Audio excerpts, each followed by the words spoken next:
أعوذ بالله من الشيطان الرجيم بسم الله الرحمن الرحيم إن الله وملائكته يصلون على النبي يا أيها الذين آمنوا صلوا عليه وسلموا تسليما اللهم صل على سيدنا محمد وعلى آل سيدنا مولانا محمد وبارك وسلم عليه.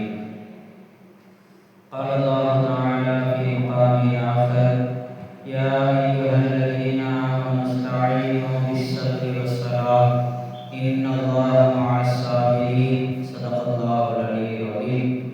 قال نبينا صلى الله عليه وسلم المرء مع من أحب أو كما قال عليه الصلاة والسلام. எல்லா புகழும் நம்மை முஸ்லிம்களாக முஃமின்களாக மேலும் தந்த ஹபீபு நாயகம் முஹம்மது ரசூலுல்லாஹி ஸல்லல்லாஹு அலைஹி வஸல்லம் அவர்களுடைய பாக்கியமிக்க உம்மத்தில் ஒருவராகவும் ஆக்கி அருள் புரிந்தானே அந்த அல்லாஹ்வுக்கு உண்டாவதாக. அல்ஹம்துலில்லாஹ் அல்ஹம்துலில்லாஹ். மேலும் அல்லாஹ் தஆலா காமிலான ஷேഖുமார்களுடைய தொடர்பை ஏற்படுத்தி கொடுத்து அவர்களுடைய வழிகாட்டுதலின்படி வாழ்க்கையை அமைத்துக் கொள்ளக்கூடிய ஒரு வாய்ப்பை ஏற்படுத்தி தந்தானே அந்த அல்லாஹ்வுக்கு எல்லா புகழும் உண்டாகுவதாக. அல்ஹம்துலில்லாஹ் அல்ஹம்துலில்லாஹ் அல்ஹம்துலில்லாஹ். கணிதத்துக்குரிய அல்லாஹ்வின் நல்லடியார்களே, அல்லாஹ் தஆலா தன் திருமறையில் சொல்லி காட்டுகிறான் யா அய்யுஹல்லதீன ஆமனு ذுக்ருல்லாஹ ذிக்ரன் கஸீரா. ஈமான் கொண்ட மக்களே, நீங்கள் அல்லாஹ்வை அதிகமாக ஞாபகம் செய்யுங்கள், அல்லாஹ்வை அதிகமாக திக்ர் செய்யுங்கள் என்று அல்லாஹ் தஆலா தன் திருமறையில் கட்டளையிடுகிறான். எந்த அமலையும் அல்லாஹ் தஆலா அதிகமாக செய்யும்படி சொல்லல. தொழுகை அல்லாஹ் தஆலா 5 வேளை கடமையாக ஆக்கி வைத்திருக்கிறான். மேல்மிச்சமாக ரசூலுல்லாஹி ஸல்லல்லாஹு அலைஹி வஸல்லம் அவர்கள் சில தொழுகைகளை சுன்னத்தாக ஆக்கியிருக்கிறார்கள். இதே ஒரு மனிதர் தொழுவார் என்று சொன்னால் அதுவே போதுமானதாக இருக்கும். இது அல்லாமல் தொழுகை அதிகமாக நீங்கள் தொழுகுங்க, இரவு பகல் எந்த நேரம் கிடைத்தாலும் தொழுது கொண்டே இருங்கள் என்று அல்லாஹ் தஆலா சொன்னானா என்று பார்த்தா சொல்லணும். அதே போல நோன்பு வருடம் முழுவதும் நோன்பு வைங்க என்று அல்லாஹ் சொன்னானா என்று பார்த்தா அதுவும் சொல்லணும். ரமதானுடைய மாதம் நோன்பு வைக்கக்கூடிய அளவுக்கு உடல் தெம்பும் ஆரோக்கியமும் திடகாத்திரம் இருந்தது என்று சொன்னால் நோன்பு வையுங்கள். நோயாளியாக இருந்தால் சில பல காரணங்களுக்காக வேண்டி அந்த நோன்பை ரமதானுடைய மாதத்தில் விடுவதற்கும் அல்லாஹ் தஆலா அனுமதியும் கொடுத்திருக்கிறார். நோன்பையும் அதிகமாக நோன்பு வைங்க என்று அல்லாஹ் சொல்லுது. அதே போல சதகா ஜகாத் அதிகமாக நீங்க செய்யுங்க என்றும் சொல்லல அல்லாஹ் தஆலா. ஹஜ் வருஷம் வருஷம் ஹஜ் செய்யுங்க, அடிக்கடி உம்ரா செய்யுங்க என்பதையும் அல்லாஹ் தஆலா சொல்லல. எல்லாவற்றையும் அல்லாஹ் தஆலா கடமையாக ஆக்கினாலும் அதற்கென்று ஒரு அளவை அல்லாஹ் தஆலா நிர்ணயித்திருக்கிறான். அதை விட அதிகமாக நாம் செய்வோம் என்று சொன்னால் அது அல்லாஹ்வால் ஏற்றுக்கொள்ளப்படாததா போய்டும். உதாரணமா ஃபஜ்ருடைய தொழுகை 2 ரகாத் இருக்கு.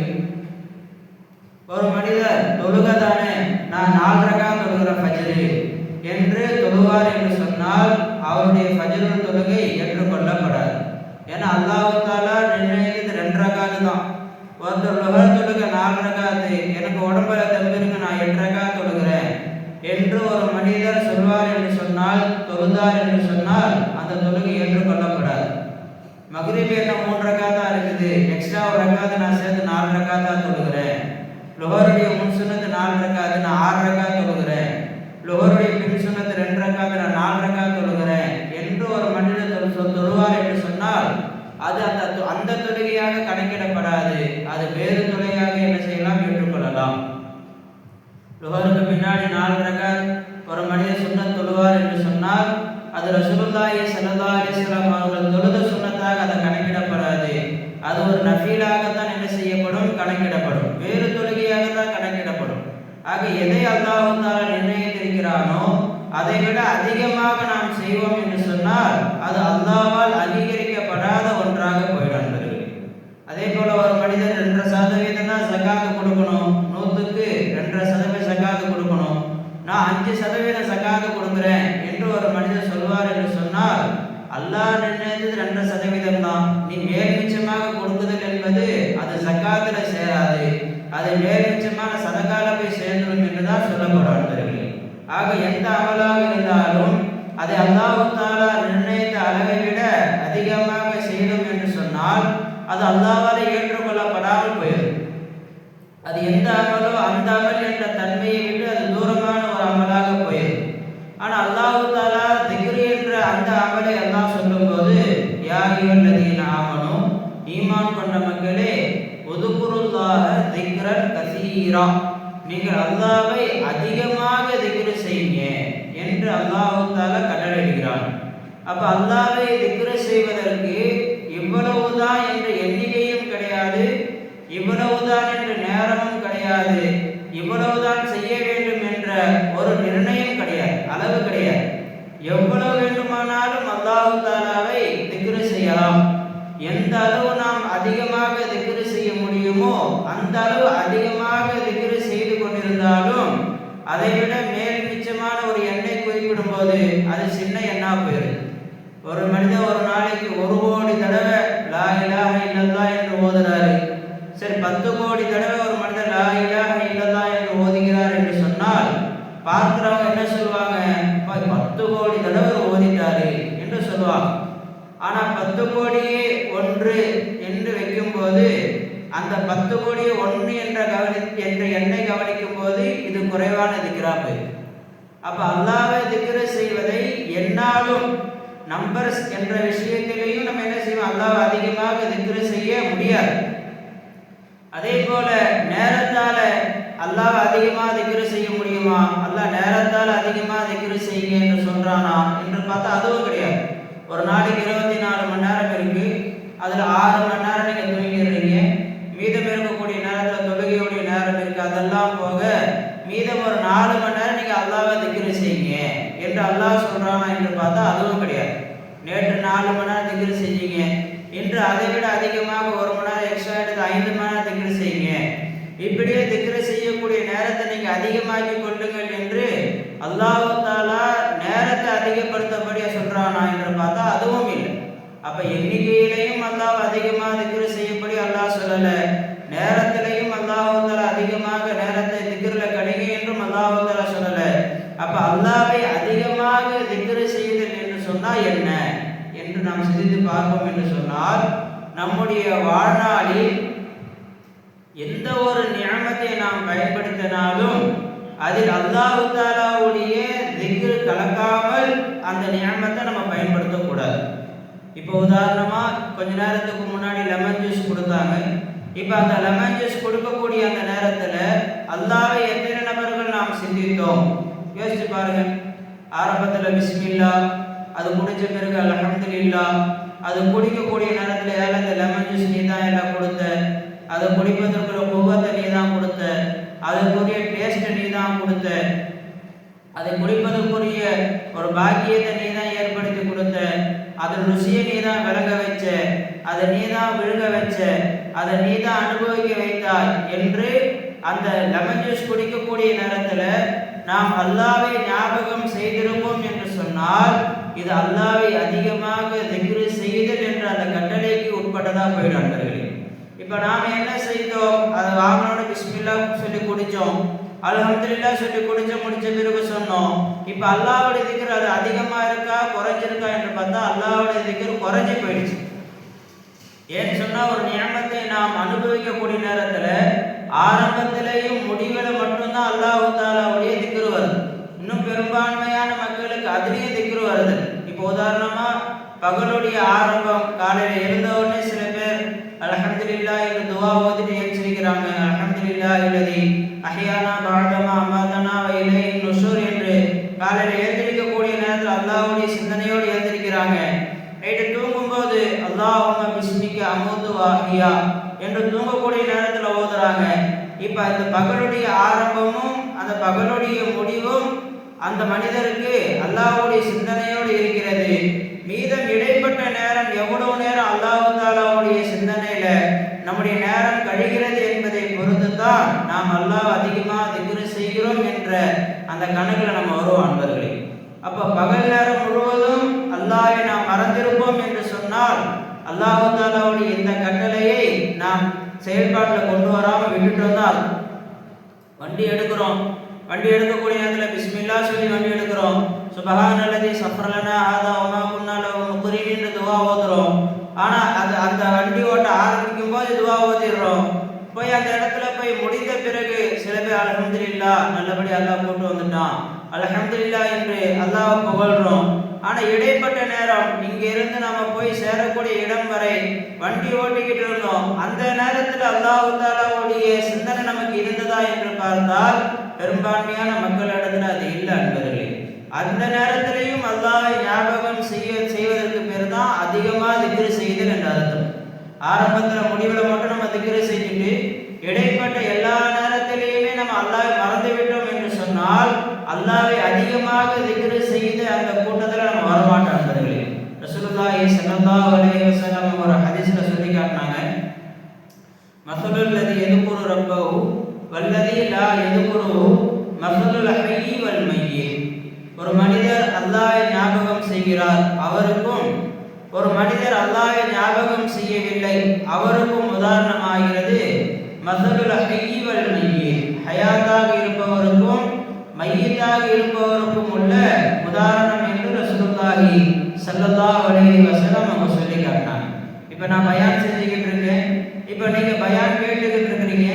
உங்கள் காது மட்டும் அல்லாஹ் தஆலாவுடைய பேச்சுக்களை கேட்பதால் நன்மை சம்பாதிச்சுக்கிட்டு, அப்படி இல்லாமல் உங்களுடைய நாவால ஏதாவது ஒரு திக்ர் சுப்ஹானல்லாஹ் அல்ஹம்துலில்லாஹ் என்று ஓதிக்கொண்டிருப்போம் என்று சொன்னால், அல்லது உள்ளத்தால யா அல்லாஹ் இந்த பயானை நீதான கேட்க வைக்கிற, இந்த ஹஸ்ரத்தை நீதான பயான் பேச வைக்கிற, எனக்கு இந்த ஞாபகத்துக்கெல்லாம் நீதான கொடுத்த, உனக்கே எல்லாம் புகழும் என்று உள்ளத்தால் அல்லாஹ் தஆலாவுக்கு நாம் சுக்ர் செய்து கொண்டிருப்போம் என்று சொன்னால் இந்த திக்ர் மஜ்லிஸ்ல உட்கார்ந்து இந்த நேரமும் வீணானதா கழிஞ்சிருக்காது அன்பர்களே.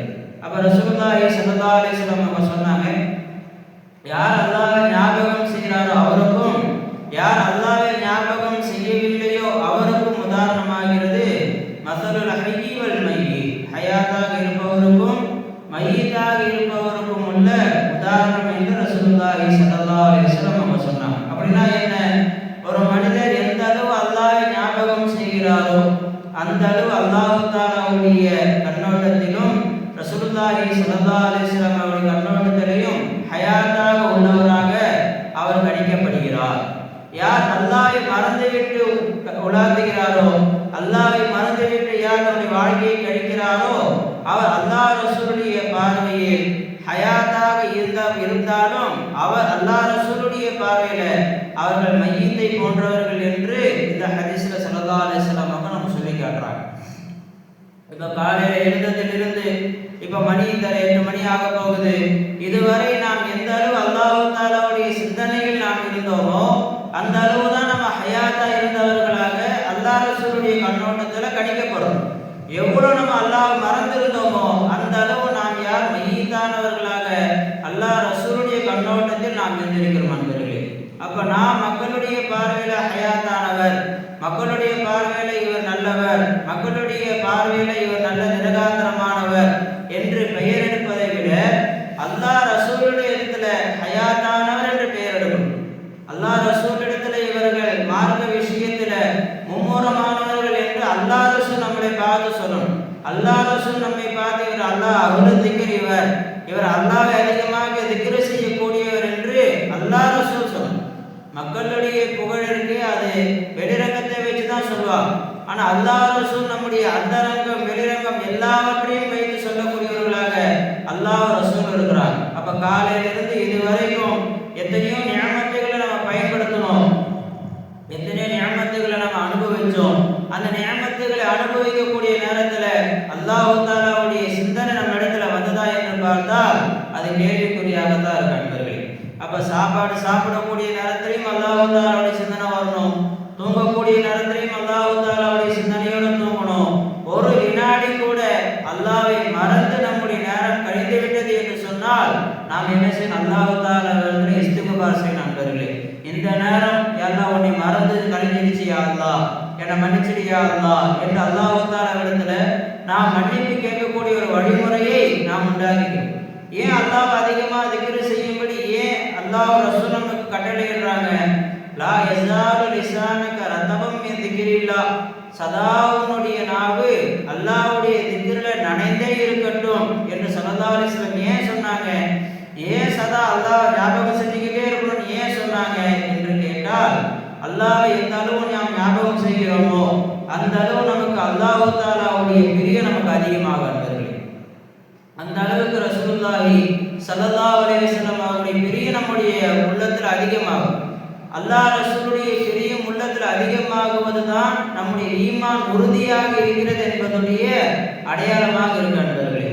ரசூலுல்லாஹி ஸல்லல்லாஹு அலைஹி வஸல்லம் அவர்களிடத்துல ஒரு சஹாபி வந்து கேட்டாங்க, யா ரசூலல்லாஹ் மதஸ்ஸாஅ, கியாமத் நாள் எப்போ வரும் யா ரசூலல்லாஹ் அப்படின்னு கேட்டாங்க. சாதாரண ஒரு கேள்வியாது. கியாமத் நாள் வந்தா எவ்வளவு ஒரு பயங்கரமான ஒரு விஷயம் அது. அல்லாஹ் தஆலா படைத்த எல்லா வஸ்துக்களும் அழியக்கூடிய ஒரு சூழ்நிலை உண்டாகிடும். மனித சஞ்சாரங்கள் என்று எதுவுமே இருக்காது. எல்லா படைப்பினங்களும் அழிஞ்சு போயிடும். அழிவது மட்டும் இல்லாமல் அல்லாஹ் தஆலா கியாமத் நாளை எழுப்பி நன்மை தீமைக்குரிய செயல்பாடுகளை உண்டாக்கி கேள்வி கணக்கு கேட்டு அதற்கு தீர்ப்பளித்து யாரை எங்க போய் சேருவோம் என்ற அந்த நெருக்கத்தில் ஆகக்கூடிய ஒரு பயங்கரமான ஒரு நாள் அந்த கியாமத் நாள். அந்த நாளை பற்றிய சஹாபி கேட்டாங்க, யா ரசூலல்லாஹ் மதஸ்ஸா, கியாமத் நாள் எப்போ வரும் அப்படின்னு கேட்டாங்க. உடனே ஸல்லல்லாஹு அலைஹி வஸல்லம் அவங்க கேட்டாங்க, அதற்காக வேண்டி நீங்க என்ன தயாரிச்சு வச்சிருக்கிறீங்க? கியாமத் நாளுக்காக வேண்டி நீங்க என்ன தயாரிச்சு வச்சிருக்கிறீங்க என்று கேட்டாங்க. அப்ப ஸல்லல்லாஹு அலைஹி வஸல்லம் அவர்களிடத்துல சஹாபி சொன்னாங்க, யா ரசூலல்லாஹ், நான் அதிகமான தொழுகையோ அதிகமான நோன்புகளோ அதிகமான வணக்க வழிபாடுகளோ தயாரிச்சு வச்சிருக்கேன். அப்போ நான் என்ன அர்த்தம்? 5 வேளை பரலான தொழுகையை தொழுகிறேன், சுன்னத்தான தொழுகையை தொழுகிறேன், பரலான நோன்புகளை வைக்கிறேன். அல்லாஹ் தஆலா எந்த கடமையாக்கி இருக்கிறானோ அந்த கடமைகளை நிறைவேற்றுறேன். அதிகப்படியாக நான் என்னுடைய நஃபிலான வணக்கங்கள் என்னிடத்துல இல்லை என்று சஹாபி சொல்லிட்டு ஸல்லல்லாஹு அலைஹி வஸல்லம் அவர்கள் சொன்னாங்க, வலாகின்னி, என்றாலும் யா ரசூலுல்லாஹ், உங்களையும் அல்லாஹ் நான் ரொம்ப அதிகமாக பிரியப்படுறேன். உங்களை நான் எல்லா வஸ்துக்களை விட அதிகமாக நான் பிரியப்படுறேன் யா ரசூலுல்லாஹ் என்று சஹாபி சொன்னாங்க. உடனே ரசூலுல்லாஹி ஸல்லல்லாஹு அலைஹி வஸல்லம் அவங்க சொன்னாங்க, அந்த மஅமன் அஹ்பப்த, நீ யாரை பிரியப்படுகிறாயோ அவருடன் நீ இருப்பாய் என்று ரசூலுல்லாஹி ஸல்லல்லாஹு அலைஹி வஸல்லம் அவங்க சொன்னாங்க. கவனிச்சீங்களா? இப்போ அந்த சஹாபிக்கு ரசூலுல்லாஹி ஸல்லல்லாஹு அலைஹி வஸல்லம் அவருடைய பிரியம் உண்டானதுடைய அடையாளம் தான் கியாமத் நாள் எப்போ வரும் யா ரசூலல்லாஹ், கியாமத் நாள் எப்போ வரும் யா ரசூலல்லாஹ், வந்தா சதா அவங்க கூடயே இருந்துடலாமே. துன்யாவில் தான் எங்கள் மனைவி இடத்துல போக வேண்டியிருக்கு, பிள்ளைகள் இடத்துல போக வேண்டியிருக்கு, கடைக்கு போக வேண்டியிருக்கு, வியாபாரம் செய்ய வேண்டியிருக்கு. உங்களுடைய இடத்துல 24 நாள் இருக்க முடியலையே. ஆனால் கியாமத் நாள் வந்துச்சு சொன்னா எனக்கு எந்த கவலையுமே இல்லை, சதா அவங்க கூட இருந்துகிட்டே இருக்கலாமே, எப்போ கியாமத்து வரும் என்று ஸல்லல்லாஹு அலைஹி வஸல்லம் அவர்களிடத்துல அந்த சஹாபி கேட்டான். அப்போ ஸல்லல்லாஹு அலைஹி வஸல்லம் அவர்கள் மேலே அவ்வளோ பிரியம் வந்ததுடைய அடையாளம் தான் அந்த கேள்வி வர்றதுக்கு காரணம். அதற்கு பதில ஸல்லல்லாஹு அலைஹி வஸல்லம் அவங்க சொல்லிட்டாங்க, எந்த அளவு என் மேலே பிரியம் உள்ளவராக நீங்கள் இருக்கிறீர்களோ அந்த அளவு நீங்கள் என் கூட இருப்பீங்க. அந்த மஅமன் அஹ்பப்த, நீ யாரை பிரியப்படுகிறீர்களோ அவர்களோடு இருப்பீர்கள் என்று ஸல்லல்லாஹு அலைஹி வஸல்லம் அவங்க சொல்லிட்டாங்க. இப்போ நமக்கு ரசூலுல்லாஹி ஸல்லல்லாஹு அலைஹி வஸல்லம் பிரியம் வருவதற்குரிய அடையாளம் என்ன, காரணம் என்ன என்று பார்த்தா, நாம் அல்லாஹ் ரசூல் அல்லாஹ் அதிகமாக என்ன செய்ய திக்ர் செஞ்சுக்கிட்டே இருக்கும். திக்ர் செய்ய அல்லாஹ்வுடைய நிஅமத்துகளை நினைச்சு பார்க்கும்போது தான் அல்லாஹ் நம்ம மேல எவ்வளோ இஹ்சான் செஞ்சுக்கிட்டு இருக்கான், எவ்வளோ உபகாரம் செஞ்சுக்கிட்டு இருக்கான், எப்படி அல்லாஹ் நம்மளை வாழ வச்சுக்கிட்டு இருக்கான், எப்படியெல்லாம் அல்லாஹ் நம்மளை கண்ணியப்படுத்துறான், எப்படியெல்லாம் நம்மளை உயர்வா அல்லாஹ் வச்சிருக்கிறான் என்று நமக்கு தெரிய வருமே. அதை நம்ம அந்த அல்லாஹ்வுடைய திக்ர் நம்ம செய்யாமல் இருப்பதற்கு காரணத்தினால தான் அல்லாஹ் நமக்கு என்ன கொடுத்தாங்கிற ஒரு கேள்வி நம்முடைய உள்ளத்துல வர்றதுக்கு காரணம் அதுதான். என்னையே அல்லாஹ் சோதிக்கிறான், என்னை மட்டும் ஏன் அல்லாஹ் கஷ்டப்படுத்துறான்? ஏன் துன்யாவில் எல்லாரும் சந்தோஷமா இருக்கிற மாதிரியும் இவங்க மட்டும்தான் கஷ்டப்படுற மாதிரி என்ன சொல்றாங்க, நான் என்னையே எல்லாம் கஷ்டப்படுத்துறான், என்ன மாதிரி யாரும் அல்லாஹ் வாழ வைக்கக்கூடாது அப்படிலாம் சொல்றாங்க. ஏதோ அவங்க துன்யாவில் ரொம்ப கஷ்டத்தை அனுபவிக்கிற மாதிரியும் மற்றவர்கள் எல்லாம் கஷ்டமே இல்லாமல் நிம்மதியாக வாழ்கிற மாதிரி சொல்றாங்க. இப்படி சொல்வதற்குரிய காரணம் என்ன? அல்லாஹ் அவர்களுக்கு என்ன நிஅமத் செஞ்சிருக்கிறான் என்பதை அவங்க யோசிக்காததான் காரணம். அல்லாஹ் அதிகமாக திக்ர் செய்யுன்னு சொன்னா எப்படி திக்ர் செய்ய முடியும் என்று சொன்னா, அல்லாஹ் தான் நமக்கு கொடுத்த நிஅமத் அதிகம். அல்லாஹ் நமக்கு கொடுத்த நிஅமத் இருக்கு, அது அதிகம். அந்த ஒவ்வொரு நியமத்தையும் அல்லாஹ் தான் கொடுத்தான் என்று ஞாபகம் செய்ய ஆரம்பிச்சிட்டோம்னு சொன்னால் அல்லாஹ் அதிகமாக திக்ர் செஞ்சிடும். விளைஞ்சிடா முடிய என்ன முடியுமா? என்ன முடியும்? அவ்வளோ முடி அல்லாஹ் கொடுத்துருக்குறான். கண்ணு முடி, உருவ முடி, மீசை, தாடி, அப்படி என்ன சொல்லணும் முடி என்ன முடியுமா? என்னவே முடியாது. அப்போ ஒரு முடியை முளைக்க வைப்பதற்காக வேண்டி எவ்வளோ கஷ்டப்பட்டுக்கிட்டு இருக்கான். அல்லாஹ் நமக்கு சாதாரணமாக அந்த முடி என்ன செய்யறான்? அல்லாஹ் முளைக்க வைக்கிறான். நல்லா யோசிச்சு பாருங்க, தலைக்குள்ள ரோல் இருக்கா? முடியுடைய ரோல் ஏதாவது இருக்கா? இல்லை. அப்போ எப்படி இந்த முடி முளைக்குது? இது ஒரு நியமத்து இல்லையா? அந்த முடியை அல்லாஹ்வுத்தால கரெக்டாக கோடு போட்ட மாதிரி அல்லாஹ்வுத்தால வச்சிருக்கிறான் பாருங்க. முகத்துலலாம் முடி முளைக்காம தலைமுடி அல்லாஹ்வுத்தால ஒரு கோடு போட்டு நிப்பாட்டி வச்சுக்கிறோம். தாடியை அல்லாஹ்வுத்தால கோடு போட்டு நிப்பாட்டி வச்சிருக்கிறோம். மீசையை அல்லாஹ்வுத்தால ஒரு கோடு போட்டு நிப்பாட்டி வச்சுக்கிறோம். புருவத்தை அல்லாஹ்வுத்தால ஒரு கோடு போட்டு அல்லாஹ் நிப்பாட்டி வச்சிருக்கிறோம். அது பாட்டுக்கு முகம் ஃபுல்லாக முடி கரண்டி மாதிரி முடி முளைச்சதுன்னு சொன்னால் நல்லா இருக்குமா? ஒவ்வொரு வாரமும் தினமும் என்ன செய்ய வேண்டியிருக்கும்? போலீஸ்காரங்க சேவ் பண்ணுற மாதிரி தினமும் உட்காந்து முடியை ஒதுக்க வேண்டிய அது வேலை இருக்கும். ஆனால் அல்லாஹ்வுத்தால அப்படிலாம் வைக்காம யார் நிப்பாட்டுன்றது? இது யாரு? அல்லாஹ்வுத்தால தான் நிப்பாட்டும். இது யோசிச்சு பாருங்க. அல்லாஹ் இந்த ஒரு நியமத்துக்கு எத்தனை கோடி கொடுத்தாலும் ஈடாக முடியுமா? முடியவே முடியாது. சில நபர்களுக்கு அந்த மாதிரி முகம் ஃபுல்லாக முடி முளைக்குது. ஹாஸ்பிட்டலுக்கு தங்கி கிடக்குறாங்க. வளைஞ்சிங்களா? முகத்தில் எங்கே பார்த்தாலும் என்ன ஆகுது? முடி முளைக்குது. அதை நிப்பாட்டுறதுக்காக வேண்டி எவ்வளோ முயற்சி பண்ணுறாங்க. ஆனால் அதை நிப்பாட்ட முடியலை. அதனால வெளியே தலை காட்ட முடியாமல் எத்தனை பேர் வீட்டுக்குள்ளேயே இருக்கிறாங்க. எத்தனை பேர் ஹாஸ்பிட்டலில் போய் அட்மிட் ஆகிருக்கிறாங்க.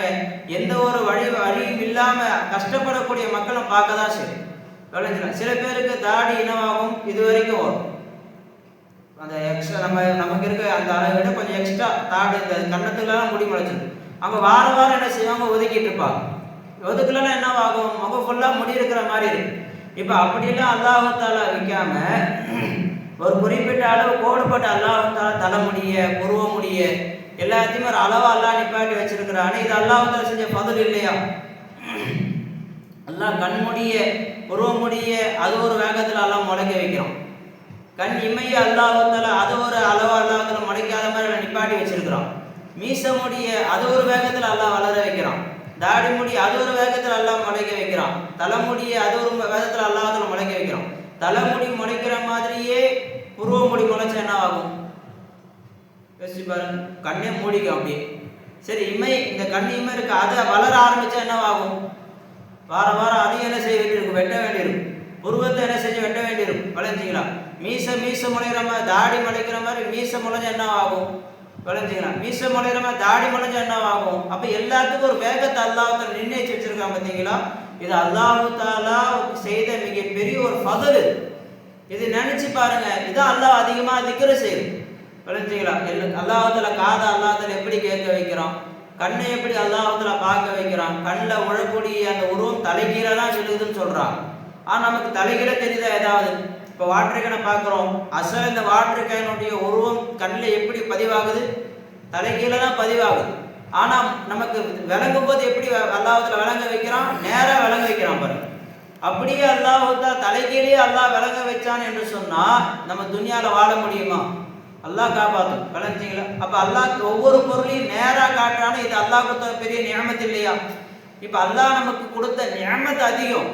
அந்த ஒவ்வொரு நியமத்தையும் அல்லாஹ் தான் கொடுத்தான் என்று சிந்திக்க ஆரம்பிப்போம் என்று சொன்னால் அல்லாஹ்வை திக்ர் செய்வது அதிகமாகிடும். வேற எந்த முறையிலும் அல்லாஹ் அதிகமாக திக்ர் செய்ய முடியுமா என்று பார்த்தா முடியாது.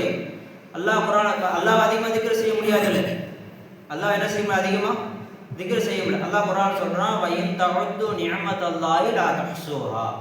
நீங்கள் அல்லாஹ்வுடைய நியமத்தை நீங்கள் என்ன ஆரம்பிப்பீர்கள் என்று சொன்னால் உங்களால் அதை எண்ணி முடிக்கவே முடியாது. ரெண்டு ஆயத்து ஜாயிண்ட் ஆகுது பாருங்க. அல்லாஹ் அதிகமாக திக்ர் செய்யுங்க, அதிகமாக திக்ர் செய்ய முடியாது. அதே போல் அல்லாஹ்வுடைய நியமத்தை உங்களால் எண்ணி பார்த்து முடிக்க முடியாது. அப்போ அல்லாஹ்வுடைய நியமத்தும் அதிகம், அல்லாஹ்வுடைய திக்ர் அதிகமாக செய்யணும். ஒரே வழிமுறை என்ன? யாரெல்லாம் இந்த நியமத்தெல்லாம் நீதான் எல்லாம் கொடுத்த என்று என்ன ஆரம்பிப்போம் என்று சொன்னால் அல்லாஹ் அதிகமாக திக்ர் செஞ்சுக்கிட்டே இருக்கும். விளைஞ்சலாம். எந்த ஒரு செயலும் நாம் பார்க்கும்போது ஒரு செயலாக தெரியுது, ஆனால் அதை நம்ம ஆராய்ச்சி செஞ்சு பார்ப்போம் என்று சொன்னால் பல செயல். உதாரணத்துக்கு சொல்கிறோம் பாருங்களேன். இப்போ உதாரணத்துக்கு கூறினார்கள், சொன்னார்கள் அப்படி சொல்லி ஒரு வார்த்தை சொல்கிறோம். வாயில் என்ன செய்யணும்? சொன்னார்கள் அப்படி ஒரு வார்த்தை சொன்னோம் பார்த்தீங்களா? இது நான் என்ன கேட்டானா சொல்லுவாங்க, ஹஸ்ரத் சொன்னார்கள் என்று சொன்னாங்க, சொன்னார்கள் சொல்றாங்க. என்ன செயலை செஞ்சாங்க ஹஸ்ரத்? சொன்னார்கள் அப்படிங்கிற ஒரு வார்த்தையை அது சொன்னாங்க அப்படி சொல்லி நம்ம ஒரு வார்த்தையை முடிச்சிடறோம், விளைஞ்சிக்கலாம். ஆனால் அந்த வார்த்தை, அந்த சொன்னார்கள் என்ற வார்த்தை என்னுடைய வாயிலிருந்து வரணும்னு சொன்னால் நாக்கு எத்தனை இடத்துக்கு போகணும்? So so விளைஞ்சிக்கலாம். இன் நா இர், நாக்கு எங்கே போய் ஜாயிண்ட் ஆகணும்? இர் க இல், இத்தனை இடத்துக்கு அந்த நாக்கு சுற்றணும், இத்தனை பொசிஷன் அந்த வாய் மாறணும், உதடு மாறணும், இத்தனை செயல்பாடுகள் நடந்தால் தான் அந்த சொன்னார்கள் அப்படிங்கிற ஒரு வார்த்தை வாயிலிருந்து வரும். ஆனால் நம்ம எப்படி வெளியே இடத்துல என்ன சொல்லிடுறோம்? ஹஸ்ரத் பேசுகிறாங்க, ஹஸ்ரத் பேசுகிறாங்க. இப்போ நம்ம லேப்டாப்பில் டைப் பண்ணுறோம் வச்சிங்களேன், லேப்டாப்பில் டைப் பண்ணுறோம் விளைஞ்சிங்க, ஏதாவது இங்கிலீஷ் வேர்டு என்ன பண்ணுறோம் நம்ம டைப் பண்ணுறோம் வச்சுக்கோங்க. இப்போ இங்கிலீஷ் அப்படிங்கிற ஒரு வேர்ட் டைப் பண்ண சொன்னோம்னா தொடர்ந்து பக்கத்தில் அந்த எழுத்துருக்குமா? ஒவ்வொன்றும் எங்கே எல்லாம் டிஸ்டன்ஸ் இருக்கும் பார்த்தீங்களா? ஒரு இடத்து இங்கே இருக்கும், இன்னொரு இடத்து அங்கே இருக்கும். இந்த எல்லா இடத்துக்கும் போயிட்டு என்ன ஆகணும்? கை போயிட்டு வந்து என்ன ஆகணும்? டைப் பண்ணணும் விளைஞ்சிங்களா? இங்கிலீஷ் ENGLISH இந்த இடத்துக்கு போயிட்டு என்ன ஆகணும்? அழுத்தினா தான் அந்த இங்கிலீஷ்ங்கிற வேர்டு என்னவாகும்? வெளியே விளைஞ்சிங்களா? அதே மாதிரி தான் வாயிலையும், வாயில எல்லா இடத்தும் ஒரே இடத்துல என்ன ஆகுறதுல பிறகுறது மஹ்ரஜ் சொல்லுவாங்கல்ல, மஹ்ரஜுல் ஹுரூஃப் சொல்லுவாங்க, எழுத்துடைய வெளியாகும் இடம், அது எல்லாம் ஒரே இடம் கிடையாது. அப்போ நம்ம பேசக்கூடிய நேரத்தில் வேகமாக நம்ம பேசுறதால அந்த நாக்குடைய அசைவுகள், அந்த வாயுடைய பொசிஷன், அந்த எழுத்துடைய டிஸ்டன்ஸ் எதுவுமே நமக்கு தெரியறதில்ல. ஆனால் பெரிய ஒரு வேலை உள்ள நல்லா நடக்க வச்சு தான் அந்த வார்த்தையை வெளியாக்குறோம்.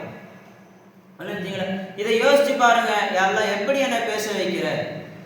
கொஞ்ச நேரத்தில் ஒரு 5 நிமிஷம் டைப் பண்ண சொன்னால் விரல வலி வந்துடுது. ஆனால் அரை மணி நேரம் பேசுகிறோம், 1 மணி நேரம் பேசுகிறோம், காலையிலேருந்து நைட்டு வரைக்கும் பேசிக்கிட்டே இருக்கிறாங்க எத்தனையோ பேர். ஆனால் அவங்க நாக்கு வலிக்குது யாராவது சொல்லியிருக்காங்களா? வாய் வலிக்குது தானே சொல்லுவாங்க. பேசி பேசி எனக்கு நாக்கு வலிக்குது யாராவது சொல்லியிருக்காங்களா இது வரைக்கும்? ஆனால் நாக்கு தான் என்னவாகுது? எல்லா இடத்துக்கும் போய் அந்த எழுத்தை உச்சரிப்பதற்காகவே டச் பண்ணிட்டு வருது. விளைஞ்சிங்களா? அரபியல் மஹ்ரஜல் மசாலா ஓதனவங்களுக்கு தெரியும், மஹ்ரஜ்னு ஒரு பாடமே இருக்கு. அப்போ அந்த நாக்கு வலிக்குது நிற்க சொல்லியிருக்கிறோமா? அப்போ இது ஒரு நியமத்தன், எவ்வளோ பேர் ஒரு நியமத்து. அதே ஊமையான சில நபர்கள் இருக்கிறாங்க, அவர்களுக்கும் நாக்கு இருக்கு, அவர்களும் அந்த நாக்கை பேசணுங்கிறதுக்காக முயற்சி பண்றாங்க, பேச்சு வரலையே. அப்ப பேசுறது நம்ம திறமை இல்லை, அது அல்லாஹ் தஆலா செஞ்ச ஒரு ஃபضல். அப்போ ஒரு செயல் நம்ம பார்க்குறோம், ஆனா அதுக்குள்ள அல்லாஹ் தஆலா கோடிக்கணக்கான விஷயங்களை உள்ள அடுக்கி வச்சிருக்கிறோம். விளைஞ்சிங்களா? இப்போ ஒரு வாய் சாப்பாடு எடுத்து நம்ம வாயில வைக்கிறோம் வச்சுங்களேன், என்ன செஞ்சா சொல்லுவீங்க? சாப்பாடு எடுத்து வாயில வச்சு சாப்பிட்டாங்க அப்படின்னு நம்ம சொல்லுவோம். ஆனால் அந்த சாப்பாடு எடுத்து வாயில் வைப்பதற்குள்ள வெளிரங்கத்தில் நம்ம ஒரு செயல் சொல்லுவோம், ஆனால் அதுக்காக வேண்டி கோடிக்கணக்கான செயல் உள்ள நடந்துருக்கு. நரம்பில் கரெக்டாக ரத்தம் ஓடணும், கரெக்டாக நரம்பு சுருங்கணும், விரியணும், கையோடைய எலும்புகள் கரெக்டாக என்ன செய்யணும்? மடங்கணும், சுருங்கணும், ஒவ்வொரு மூட்டும் சரியான முறையில் மடங்கணும். ஏதாவது ஒரு மூட்டில் வலி இருந்தால் சாப்பாடு எடுக்க முடியுமா? எடுக்க முடியாது. விளைஞ்சிகள் கரெக்டாக சாப்பாடு பிடிக்கக்கூடிய நேரத்தில் அந்த உணர்வு இருக்கணும், சாப்பாடு கையில் வந்துடுச்சு அப்படிங்கிற ஒரு உணர்வு இருக்கணும். அதுக்கப்புறம் தூக்கும்போது அதே போல் மூட்டுகள் மடங்கணும், மணிக்கட்டு மடங்கணும், முழங்கை மூட்டு மடங்கணும், சோல்டர் ரொட்டேட் ஆகணும். அந்த எல்லா விதத்துக்கும் உள்ள இருக்கக்கூடிய செல்கள் உயிர்ப்பிச்சு வேலை நடந்துக்கிட்டே இருக்கணும். அப்போ இத்தனை விஷயங்களை அல்லாஹ் தஆலா உள்ள செயல்பாட்டில் கொடுத்துக்கிட்டே இருக்கிறோம். ஆனால் நம்முடைய கண்ணில் எத்தனை செயல் தெரியுது? ஒரு செயல் தான் தெரியுது, சாப்பாடு எடுத்து வாயில வச்சாங்க அசத்து, அதான் நமக்கு தெரியுது. ஆனால் உள்ள கோடிக்கணக்கான செயல்கள் என்ன ஆகிட்டு நடந்துகிட்டு இருக்கு.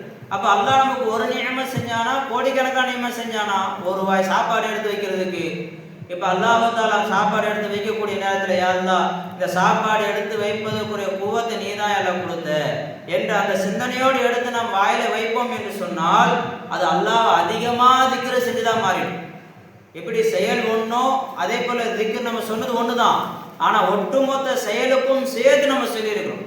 எல்லாம் இந்த கையை இயங்க வச்சு இந்த சாப்பாடு எடுத்து நீதான் எல்லாம் வாயில வச்சு என்னை மெல்ல வச்ச, நீதான் எல்லாம் சாப்பாடு வச்சு என்று சொன்னோம் என்று சொன்னால் இது அல்லாஹ்வை அதிகமாக திக்ரு செய்தா போயிடும். இப்படியே ஒவ்வொரு செயலாக நீங்கள் யோசிச்சு பாருங்க, எவ்வளோ நியமத்தை அல்லாஹ் நமக்கு கொடுத்துருக்குறோம். எல்லா சின்ன சின்ன நியமத்தை நம்ம நினைக்கிறோம், அதை கொஞ்சம் இல்லைன்னா எப்படி இருக்கும் கொஞ்சம் யோசிச்சு பாருங்க. அது நியமத்து நம்ம கிட்ட இல்லைன்னா நம்முடைய நிலைமை என்ன அப்படி கொஞ்சம் யோசிச்சு பாருங்களேன். இப்போ பேனா பாக்கெட் இருக்கு, சாதாரண ஒரு நியமத்தை நினைக்கிறோம், ஆனால் அந்த பேனா இல்லைன்னா என்னவாகும்? இப்போ பேனாவே நம்ம கிட்ட இல்லை, இப்போ நம்ம எங்கே போய் வாங்கிட்டு வரணும்? அவ்வளோ தூரம் கடைக்கு போகணும். ஒரு அர்ஜென்ட் நம்ம என்ன எழுத நினைச்சோமோ அது இந்த நேரத்தில் எழுத முடியாது, கொஞ்ச நேரம் கழிச்சு தான் எழுதணும். அது வரைக்கும் நம்ம ஞாபகம் வச்சிருக்கணும். அது மறந்துடுச்சுன்னா அதோட மறந்தது தான். அப்போ பேனா அல்லாஹ் இப்போ கொடுத்துருக்குறானே, அப்போ எவ்வளோ பேர் ஒரு நியமத்து அது என்று அப்போதான் நமக்கு ஒரு உணர முடியும். அரபியில் ஒரு பழமொழி சொல்லுவாங்க, அதுரும் நியமத்தி பாத ஜவால் சொல்லுவாங்க. ஒரு நியமத்துடைய அந்தஸ்து எப்போ விளங்க வரும்னு சொன்னால் அது நம்ம விட்டு விலகிடுச்சுனா தான் நமக்கு விளங்க வரும். அது இருக்கிற வரைக்கும் நமக்கு என்ன ஆகாது, விளங்காது. அது நம்ம விட்டு விலகிடுச்சு என்று சொன்னாதான் அந்த நியமத்துடைய வசம் நமக்கு விளங்க வரும். அது விலகுறதுக்கு, அதை நம்ம விட்டு விலகுவதற்கு முன்னாடியே அது நம்ம கிட்ட இல்லாமல் இருந்தால் எப்படி அப்படி யோசிச்சோம் சொன்னால் அதில் வசம் நம்ம வழங்கிடும். ஃபேனுடைய மதிப்பு எப்போ நமக்கு தெரியுது, கரண்ட்டு போனால் தான் தெரியுது. ஃபேன் ஓடிக்கிட்டு இருக்க வரைக்கும் அதோடைய சின்ன நமக்கு வர்றதில்லை. கரண்ட்டு போயிடுச்சுன்னா தான் ஃபேனை கொண்டு எவ்வளோ பெரிய ஒரு ராகத்தை நம்ம அல்லாஹ்வுத்தாலா அடைய வச்சுக்கிட்டு இருக்கோம் அப்படிங்கிறது விளங்க வரும். விளங்குங்க. லைட்டை பற்றி நமக்கு இது வரைக்கும் சிந்தனையே இல்லை. கரண்ட்டு போயிடுச்சுன்னா அப்போ தான் லைட்டுடைய அருமை நமக்கு தெரிய வருது பாருங்க. அது முன்னாடியே நம்ம யோசிச்சுட்டோம் சொன்னோம், யாரெல்லாம் இந்த லைட்டை கொண்டு நீ தான் இந்த எவ்வளோ பெரிய ஒரு பாக்கியத்தை நீ தான் அடைய வச்சுட்டு இருக்க, யா அல்லாஹ் நீ தான் இந்த நியமத்தை கொண்டு எனக்கு நிம்மதியை ஏற்படுத்திக்கிட்டு இருக்க என்று அல்லாஹ்வை சிந்திக்க ஆரம்பிப்போம் என்று சொன்னால் அல்லாஹ்வை சிந்திச்சு முடிக்கவே முடியாது. அவ்வளோ நியமத்துகள் அல்லாஹ் நமக்கு கொடுத்துருக்குறான். அதை ஒவ்வொன்றாக சிந்திக்க அல்லாஹ் அதிகமாக திக்ர செய்யக்கூடிய ஒரு சூழ்நிலை உண்டாகும். அதுதான் அல்லாஹ் குர்ஆனை சொல்லி காட்டுறான். யா அய்யுஹல்லதீன ஆமனூ, ஈமான் கொண்ட மக்களே, உதுகுருல்லாஹ திக்ரன் கஸீரா, நீங்கள் அல்லாஹ்வை அதிகமாக திக்ர செய்யும். எப்படி அல்லாஹ் அதிகமாக திக்ர செய்யுது, என்னுடைய நியமத்துகளை நினச்சி பாருங்க. உதுகுரு நியமத்தி அல்லத்தி அன்அம்து அலைக்கும், உங்களுக்கு நான் என்ன நியமத்தை கொடுத்தேனோ அந்த நியமத்துகளை நீங்கள் திக்ர செய்யுங்க. ஒரு இடத்துல அல்லாஹ்வை திக்ர செய்ய சொல்கிறான், இன்னொரு இடத்துல என்னுடைய நியமத்துகளை திக்ர செய்ய சொல்கிறான். அப்போ எதை நம்ம திக்ர செய்கிறது? ரெண்டுமே அல்லாஹ்வுடைய கட்டளை தான். ஒரு ஆயத்தில் என்ன சொல்கிறோம், என்னை அதிகமாக திக்ரு செய்யுங்கள் அல்லாஹ் சொல்கிறோம். இன்னொரு ஆயத்தில் என்னுடைய நியமத்துகளை திக்ரு செய்யுங்க என்று அல்லாஹ் சொல்கிறோம். எதை நம்ம செய்கிறது? அதுக்கு ரெண்டுத்தையும் சேர்த்து ஒரே அமல் தான். ஏன்னா இந்த நியமத்தை நீ தான் கொடுத்த. அதிலே சொல்கிறாங்க, நியமத்தி அல்லத்தி அன்அம்து அலைக்கும், நான் கொடுத்தேனே அந்த நியமத்தை திக்ரு செய்யுங்க. அப்போ தண்ணி எடுக்கும்போது யாரெல்லாம் அந்த தண்ணி நீ கொடுத்தது என்று சொல்லும்போது அல்லாஹ்வுடைய நியமத்துடைய சிந்தனை வந்துருச்சு.